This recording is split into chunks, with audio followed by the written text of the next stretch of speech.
We had worked 2007 with Judge Nowak from City Housing in the Black Rock Vacant Housing Initiative, and the monstrosity on the corner of Dearborn and Hamilton was one of the first problem properties to get demoed under his plan. And Marianne and I were walking the neighborhood working on the Black Rock plan when she went, you know, that wouldn't be a bad corner to put a garden in. And it kind of snowballed. I think that was the best growing that the neighborhood's seen. Marianne and I had no idea how to go about doing it. How do you put in a community garden? We approached a council member. He had never had a garden in his district over here and didn't have any advice for us. And just a matter of talking to everybody, which finally put us in touch with Grassroots, and it just snowballed. Well, we don't control who comes in and out of that garden. I know a lot of the groups, you have to work so many hours in order to harvest anything out of the garden, and that wasn't our main view of what a community garden could be. So even though there's a limited group of people that do the work over there, anybody's welcome to come walk in and help themselves to a tomato or whatever. The standing line in Black Rock now is, if you go to the garden, help yourself to a tomato, but take a weed with you.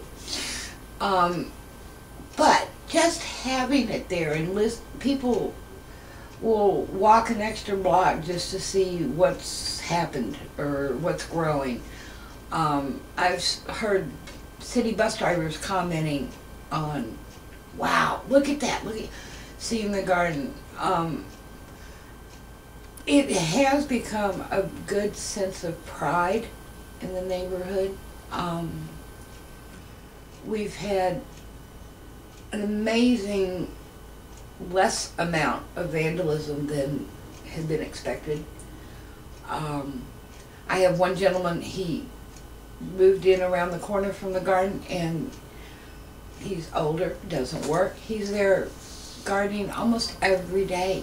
He has a 3-year-old grandson that comes up with him, and he gets to play and hang out in the garden. And I've seen the same gentleman with his buddies at sunset sitting in the garden having a beer, just enjoying the space. And I love going up there and seeing a dozen neighborhood kids on their stomachs in the back picking the last of the raspberries up from underneath it, or looking for blackberries. Just something, like I said, that has truly brought so many of the neighbors together, and the recognition we've gotten well beyond the garden has kind of made everybody a little more proud of the area. It's obviously obvious that there's a housing issue in the city of Buffalo. Delinquent properties, everybody knows about it. The city and Mayor Brown have been doing their best to systematically deal with these issues, whether it's getting the property demolished or getting somebody in there to rehab it.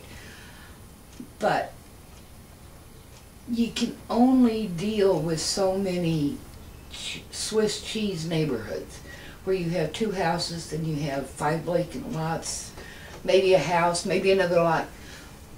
It's not good for the neighborhood, and you haven't found Santa Claus wandering around handing out millions to rebuild entire neighborhoods. If you leave a lot undone and nothing to it, all you get is people walking by that, oh, that's where they'll toss bottles and cans, and got a corner around here that everybody comes over and dumps their extra tires, and it doesn't do anything for a neighborhood. It makes it unsafe. Kids are going to play there. It's open space. It's unsafe. A little bit of effort, put in a community garden, work with Grassroots. You can put in food crops, which will benefit the neighborhood, and you're feeding your neighbors. Or just plant flowers and make it a beautiful spot that people kind of stop a minute and look at. Or at the very least, put in a crop of grass and a couple of bushes and a big rock just so the person walking home from the grocery store can sit and relax for 5 minutes. No matter how simple you make it, no matter how complicated you make it, you're increasing the value of where you live. To me, it's a no-brainer. We had the mayor of Buffalo, our county legislator, Maria White, and our state assemblyman, Sam Hoyt, all brought us proclamations. The May 9th was Black Rock Heritage Garden Day in the city of Buffalo, and recognition of the work that's gone in it and what have you. When we have the garden up and running, there's a international peace garden project going, and these are huge public gardens that are, I forget, but they pay so much and they get the big plaques, and I mean, it's a big deal.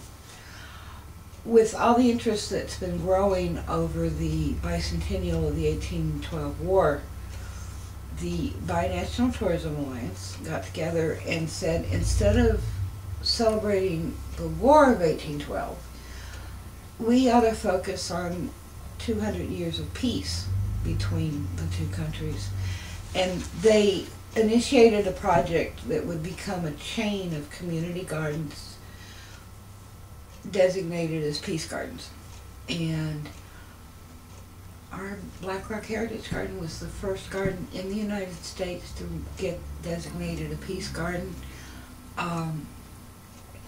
It just meant a lot. I mean, this isn't publicly funded. This is just people coming together and doing this and working at it. And we had a huge celebration in the garden for when we had our designation. This year past, the Binational Organization chose us as their Community Partner of the Year, which we got a nice trophy for. And as a result of the Peace Garden designation, we received a donation through Sam Hoyt, and we got new signage for the garden and a large steel sculpture now with white peace doves and a United States star and a Canadian maple leaf interposed that rotate in the breeze. And we are proud of that. This, you know, the Black Rock was here before the city of Buffalo was. One of the reasons that the garden was named the Heritage Garden was because this was an agricultural region when it started. And to bring some true positive views back into Black Rock has just been a sense of pride for a lot of people. And a lot of different things have built on it. We've got 3 other, that I know of right now, 3 other places in the Black Rock Riverside area where groups are putting in community gardens, and they've never done that before. And they saw us do it. They learned from our experiences. They've asked us questions. They've taken the phone numbers for Grassroots Gardens and gotten a hold of those experts who are helping them through the process.